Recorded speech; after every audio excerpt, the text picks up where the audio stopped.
সুখে কিংবা দুঃখে, হাসি কিংবা কান্নায়, আনন্দ কিংবা বেদনায়, যে কোনো ভাবে আমাকে আমার নির্দিষ্ট সময় পার করে চলে যেতে হবে। গুরুত্ব দিলেও শেষ হবে হায়াত, গুরুত্ব না দিলেও শেষ হবে। এটাই চূড়ান্ত বাস্তব, এটা অমোঘ সত্য, চিরন্তন সত্য, যে আমাকে আমার সময় শেষ হলেই চলে যেতে হবে। প্রস্তুতি পূর্ণ হোক বা না হোক, প্রত্যাশা পূরণ হোক বা না হোক, আমাকে চলে যেতে হবে, আমাকে চলে যেতে হবে। মায়ের কোলের অবুঝ বাচ্চা, এই বাচ্চাকে রেখে কেমনে মা চলে যায়? আল্লাহ তাআলা বলে, না, মা চলে যায় না, আমি নিয়ে গেছি, আমি নিয়ে গেছি। আমার মাদ্রাসার একজন শিক্ষকের 8 মাসের মেয়ে মারা গেছে কোরবানির কিছুদিন আগে। তাহলে 8 মাসের এই ছোট্ট বাচ্চা চলে গেছে। তাইলে আল্লাহ তাআলা বলেন আমি নিয়ে যাই। এজন্য প্রস্তুতি পূর্ণ হোক বা না হোক, আমার খেয়াল থাকুক বা না থাকুক, সজাগ থাকি আর ঘুমে থাকি, আনুগত্য কিংবা নাফরমানি, উভয় হালাতেই দোস্ত আমি আপনি সকলকেই চলে যেতে হবে। সেজদা দিতে দিতে আব্দুল কাদের জিলানী হলেও মৃত্যু হবে, নাফরমানি করতে করতে ফেরাউন নমরুদ হলেও মৃত্যু হয়ে যাবে।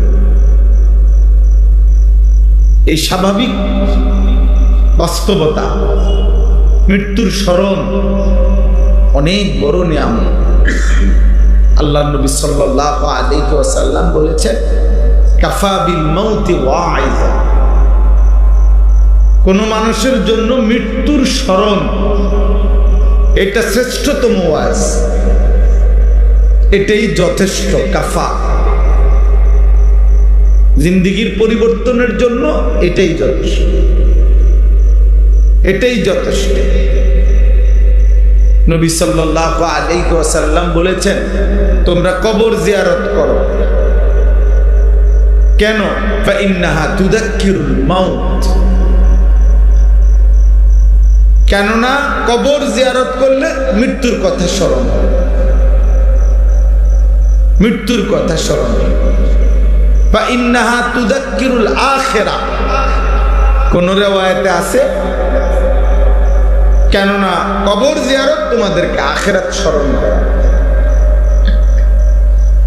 এই জন্য সবার কাছে কথায় একটি নির্দিষ্ট হায়াত, যা আমার কাছে অজানা কিন্তু আল্লাহর কাছে নির্ধারিত, এমন একটি নির্ধারিত হায়াত আমরা আল্লাহ তাআলার কাছ থেকে নিয়ে আসছি, আল্লাহ তাআলার কাছ থেকে নিয়ে আসছি। কোরআনুল কারীমের মধ্যে আল্লাহ তাআলা এই কথাটা অনেকবার বলছে, বান্দা হায়াত আমার দেওয়া, জীবন আমার দেওয়া, মরণ আমারই দেওয়া। হায়াত আমি সৃষ্টি করি, মৃত্যু আমি সৃষ্টি করি, জীবন দেই আমি, মৃত্যুও দেই আমি। মাঝখানের সময়টুকু তোমাদেরকে কেন দেই? লিয়াবলুয়াকুম, এই কথাটা কোরআনে অনেকবার আছে, তোমাদেরকে পরীক্ষা করার জন্য, ফাজলামি করার জন্য, তামাশা করার জন্য। আল্লাহ তাআলা বলেন, তুমি হয়তো ভুল বুঝছো বান্দা, কিন্তু আমি তোমাকে ভুল উদ্দেশ্যে বানাই নাই, আমি তোমাকে পরীক্ষার জন্য বানাইছি। তুমি মনে করছো তামাশা করার জন্য, তুমি মনে করছো মোবাইল টিপবা, নারী দেখবা, ছবি দেখবা, তুমি মনে করছো হয় পেটের চাহিদা নয় লজ্জাস্থানের চাহিদা। আমরা অধিকাংশ মানুষ জিন্দেগির উদ্দেশ্য বুঝিয়ে দিতে, পেটের জন্য কিছুক্ষণ, লজ্জাস্থানের জন্য কিছুক্ষণ, কিছুক্ষণ উপার্জন, কিছুক্ষণ বিনোদন, খালাস। 8টা থেকে 4টা ডিউটি করছে, পরিশ্রম করছে, কিছুক্ষণ বিশ্রাম করে এবার আড্ডাবাজি শুরু করছে। হয় নাটক, নয় সিনেমা, নয় পার্ক, নয়তো রেস্তোরাঁ, নয়তো টেলিভিশন, নয়তো মোবাইল, নয়তো বন্ধুদের সাথে গল্প গুজব, নয়তো চায়ের আড্ডা, নয়তো গল্পের আড্ডা। এই যে একবেলা উপার্জন, একবেলা কি বিনোদন, খালাস। এই দুই শব্দে জীবন, হয় পেটের চাহিদা নয় লজ্জাস্থানের চাহিদা। এই দুই চাহিদার কাছে আমরা আমাদের জীবন শেষ করছি, অথচ বাস্তবতা এটা না। আল্লাহ তাআলা আমাদেরকে সৃষ্টি করেছেন লিয়াবলুয়াকুম, পরীক্ষা করার জন্য। আল্লাহ তাআলা বলছে পরীক্ষা ছাড়া আমি কাউকে ছাড়ি নাই বান্দা, তোমারও না, কাউকে না। ওয়ালাকাদ ফাতান্নাল্লাযীনা মিন ক্বাবলিহিম ফালা ইয়ালামান্নাল্লাহুল্লাযীনা সাদাকু ওয়ালা ইয়ালামান্নাল কাযিবিন। আল্লাহ তাআলা বলেন প্রত্যেক যুগে বান্দা, এই পৃথিবীর প্রথম দিন থেকে আমি আল্লাহ পরীক্ষা নিয়েছি। আর পরীক্ষা নিতে নিতেই আমি জেনেছি, পরীক্ষা নিয়েই ইমানের দাবিতে সত্যবাদী কে, মিথ্যাবাদী। পরীক্ষা ছাড়া আমি আল্লাহ তাআলা কাউকে দুনিয়া ছেড়ে দেই। এই পরীক্ষা লিয়াবলুয়াকুম ওয়া নাবলুকুম বিশ-শাররি ওয়াল খাইরি ফিতনা। আল্লাহ বলছে আমি পরীক্ষা করছি, পরীক্ষা করছি। ওয়ালা নাবলুওয়ান্নাকুম, আল্লাহ বলেন আমি অবশ্যই পরীক্ষা করব। লিয়াবলুয়াকুম, লিয়াবলুয়াহুম, বারবার বলছে ওয়া নাবলুহুম। এই শব্দটা পরীক্ষা নিচ্ছে আল্লাহ তাআলা বলছে, পরীক্ষা করে আমি জেনে নিয়েছি। তাহলে দোস্ত, আমার অনুরোধ, আমার প্রথম কথা এটা,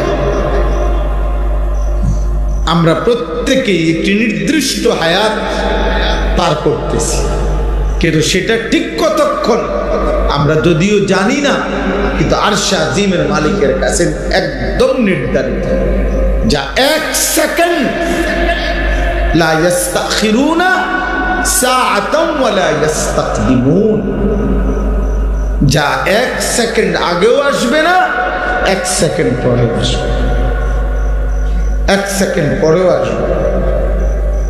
আমরা ছোটবেলায় কিতাবে পড়ছি সুলাইমান আলাইহিস সালামের দরবারে মালাকুল মউত আজরাইল আসছে দেখা করার জন্য। একটা লোক বসে আছে, সুলাইমান আলাইহিস সালাম তার দিকে তাকায় এমন ভাবে চোখ রাঙ্গানি দিছে, আর ওই লোকটা সুলাইমান আলাইহিস সালামের কাছে আবদার নিয়ে আসছে যে আমাকে এই মুহূর্তে আপনি, বাতাস যেহেতু আপনার অধীনে, আপনি আমাকে একটা দূরের অঞ্চলের নাম বলছে, মনে করেন 1000 মাইল দূরে, যে আমারে আপনি ওইখানে দিয়ে পাঠাই দেন আপনার বাতাসের মাধ্যমে আদেশ করে। তো সুলাইমান আলাইহিস সালাম বাতাসকে আদেশ করছে, লোকটাকে ওইখানে দিয়ে আসছে, মুহূর্তের মধ্যে পৌঁছাইয়া দিছে। তো মালাকুল মউত আজরাইল সুলাইমান আলাইহিস সালাম জিজ্ঞেস করছে, তুমি তার দিকে এরকম চোখ রাঙ্গাইলা কেন? বলছেন আমি তার দিকে চোখ রাঙ্গাইলাম এই জন্য যে সে এখানে বসে রয়েছে কেন। আমি তো অপেক্ষা করতেছি, তার রূহ কবজ করার কথা তো আমার ওইখানে, হেঁটে দিয়ে এনে।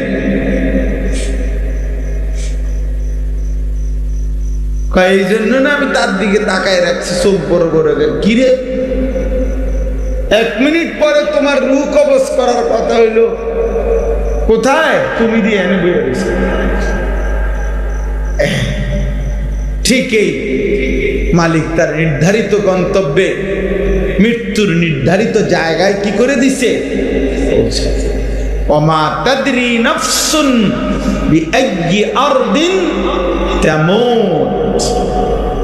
আল্লাহ তাআলা বলেন এই পৃথিবীর কোন আত্মা, কোন প্রাণ শুধু মানুষ না, একটা পিঁপড়া সেও জানে না ঠিক কোন জমিনে, ঠিক কোন ইঞ্চি মাটিতে তার মৃত্যু হবে। আল্লাহ বলেন এটা আমি শুধু জানি, আর কেউ জানে না। যার কারণে এই পিঁপড়াটা আমার সামনের থেকে বাচ্চা গেছে, উনি টিপ দিয়ে মেরে গেছে।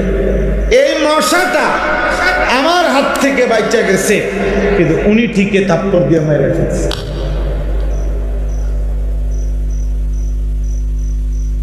আমি পারি নাই, উনি পারেন। তার মানে নির্ধারিত ঠিক কোন সেকেন্ডে মৃত্যু হবে, কোন জমিনে মৃত্যু হবে। এর জন্য দোস্ত, একটা একটা সেকেন্ড, একটা একটা মুহূর্ত, প্রিয় সন্তান, মুসলমানের সন্তান, আমার নওজোয়ান, আমার কিশোর ভাই, খোদার কসম এক মানুষের জীবনের সবচেয়ে বড় নিয়ামত ঈমানের পরে। আল্লাহ তো ঈমান আমাদেরকে দিয়েছেন, দিচ্ছেন। আমাদের জীবনের দুনিয়াবি যত কিছু আল্লাহ আমাদেরকে দিয়েছেন, দুনিয়াবি ভাত মাছ চাল ডাল ঘর সংসার স্ত্রী সন্তান ক্ষেত খামার ফল ফুল ফসল অর্থ সম্পদ টাকা পয়সা সুস্থতা শরীর স্বাস্থ্য জীবন যৌবন, এই সমস্ত কিছুর মধ্যে আমাদের জীবনের সবচেয়ে বড় সম্পদ দুনিয়াবি আমাদের হায়াত, আমাদের সময়, আমাদের সময়, ঘন্টা মিনিট সেকেন্ড মুহূর্ত। আল্লাহর কসম এটা সবচেয়ে দাম। সময়কে ধারণ করে নেককার আল্লাহর ওলি হয়, সময়কে ধারণ করেই নাফরমান আল্লাহর দুশমন। সময়, সময় হায়াত আমাদের জীবন। কিন্তু তোমরা যারা কিশোর যুবক, সবচেয়ে বেশি অনাদরে অবহেলায়, সবচেয়ে বেশি পানির মতো, বানের পানির মতো, স্রোতের মতো তোমরা তোমাদের জীবনের যেই নিয়ামত, যে সম্পদটা নষ্ট করছ, সেটা হলো সময়। একটা বিবেকবান ছেলে হইলে বুঝো, একজনও যদি বুঝো, তাহলে আমাদের এত আলেমদের আয়োজন সার্থক। আমরা ঠিক জানি না কে বুঝবে, আমরা ঠিক জানি না কে পরিবর্তন হবে, আমরা ঠিক জানি না কার জিন্দেগি বদলাবে। কারণ পরিবর্তন, বদলে যাওয়া, জীবন পরিবর্তন হওয়া, খোদার কসম এটা আমাদের কারো হাতে না, একজনই মহান আল্লাহর হাতে। মূল সিদ্ধান্ত কার হাতে?